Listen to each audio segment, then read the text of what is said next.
Yan guys, bago nga pala ang lahat, makakilala mo na ako.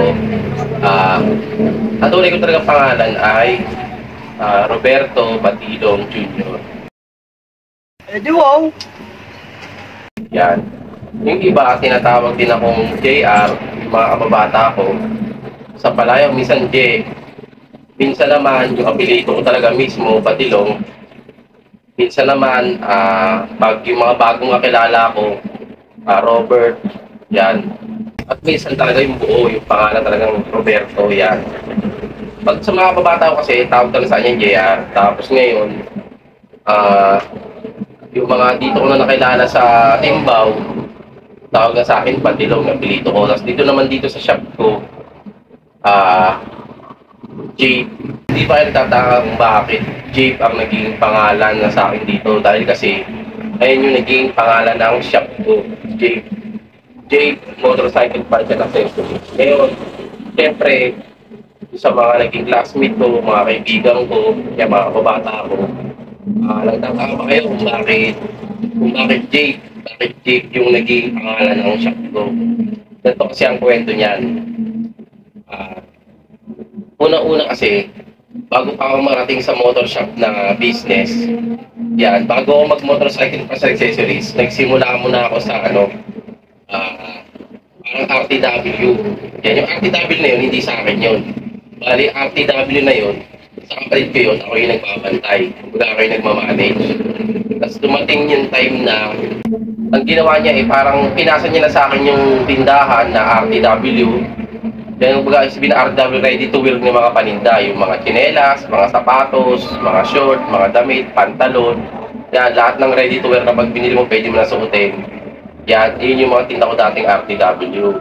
Yun, pinasa sa akin ng kapatid ko yun hanggang sa dumating na time na parang palugi na. Gawa nga ng, siyempre, yun ang unang-unang naging business ko talaga yung RTW talaga. Yan.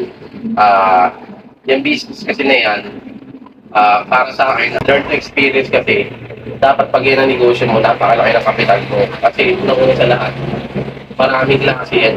Yan. To cut the story short, yun, nalugi yun. So ngayon, ang nangyari, syempre, parang napagtanto ko na, yun ang tinda ko, pero iba pa rin yung hinahanap ng customer. Kumbaga, kasi tapat ako ng terminal ng tricycle eh. Parang, ang hinahanap sa akin noon ay mga pangmotor. Yan. Pero wala talaga akong idea sa motor shop. Wala akong idea sa mga motor parts and accessories. Ang nangyari lang kasi noon, yung time na yun na palugi na yung shop na yun, halos ano na yung bagsak. Presyo talaga yun eh. Nangyari dun eh. Tapos ang nangyari, kasagsagan noon, dito sa Technopark, dito sa lugar namin, yung tinatawag nilang Technopark, dito sa Gate 3, hindi ka pwede pumasok nang wala kang vest at wala kang gloves. Yan. Doon na simulan yun. Yun ang unang-una naging pyesa ko. Kumbaga yun ang unang-una naging sign ko na magbago na ako ng paninda. Ang nangyari kasi noon yun. Nung kasagsagan noon, bawal pumasok. So syempre, kailangan yung time na yun, medyo mabilis ka, alisto ka. Yan ang gusto ko sa'yo, boss! Ginawa ko, lumuwas agad ako ng Maynila noon. Bumili ako ng vest at gloves. Una mga stock ko noon pa 10 pieces lang. Dahil siguro mga first day, second day talaga dito sa Technopark, halos hindi pinapasok yung mga tao pag walang ganun. So ano nangyari, yung paninda ko na yun, na-sold out yun, na-sold out. Yan. Tapos ngayon, dumating yung time na pinuntahan ako ng munisipyo. Kasi kailangan ko na daw mag-permit. Yan.